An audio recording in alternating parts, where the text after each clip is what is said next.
When I was younger, I was often bullied into meltdowns by other kids in school. Staff just thought it was a kid having a temper tantrum and being naughty when that wasn't the case. It was just me not having been diagnosed with autism yet. When it came to high school, it got to the point where I just didn't feel comfortable standing up for myself because I'm the only one who's going to get in trouble. They're going to get away with it. So I ended up kind of becoming a bit of a doormat. I always felt like there was something wrong with me because it was just like I really struggled with social aspect and even stuff like my friendships. It was difficult because my friends they didn't understand why I'd seemingly overreact to pranks, like when they'd lock me in a cupboard. For me, it like really upset me, and they didn't understand why.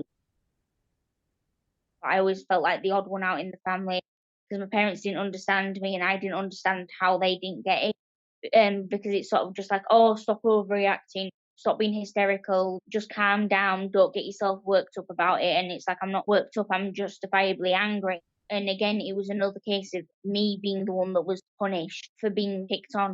So I just felt very alone, and my mental health took a really massive decline when I was 15, 16. Depression and anxiety were at its worst because I was just like a figure of amusement and I couldn't speak out, especially when it came to stuff like not knowing that I was asexual until I just before I turned 16. I got like jokes about that as well as not knowing what gender dysphoria was and not knowing how to voice it. When I got to like college age, I realized that I was non-binary and I came out, and thankfully with the Breeze Arts Foundation at Leeds Playhouse, I was able to actually feel connected with people and they accepted me straight away with my depression and anxiety, with my identities, and that was like very validating because I was like very overwhelmed at first about how um accommodating they were, because I'd never had that before. When I was about 18 or so, my auntie was listening to her friend talk about her son who was autistic. She mentioned that to my dad, and my dad kept going on about it. So I went to the doctors. The assessment, I remember they apologized to me about how infantilizing it was. It was very childish. I remember I was like completely shocked.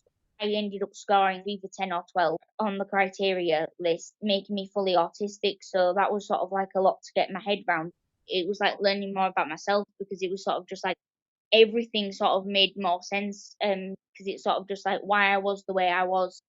And sort of just like I wasn't weird, I wasn't a problem, I wasn't some freak. There was not wrong with me at all. I was just autistic. A lot of adults will go often go have slipped through the cracks over the years, and it's sort of just like at the moment there's like been a lot of um a massive backlog in diagnosing people. I've also noticed there's a massive gender bias. A lot of AFAB, non-binary and trans people and women are often underdiagnosed because in the past autism was sort of like stereotyped as a masculine thing.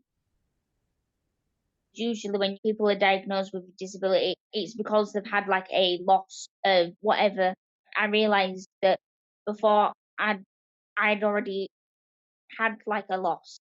I'd lost my voice, my sense of self, and now I'm dealing with the legacy of that, where I'm trying to reclaim my voice and try to get myself heard. It's not easy.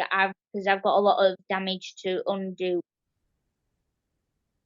When I learnt that I was autistic, it was sort of just like a new door was opened, and the disabled community has been like really empowering for me, and they've made me feel part of something more. We face a lot of barriers. We can break them down, and we can amplify our voices. There'll never be any equality without equity first.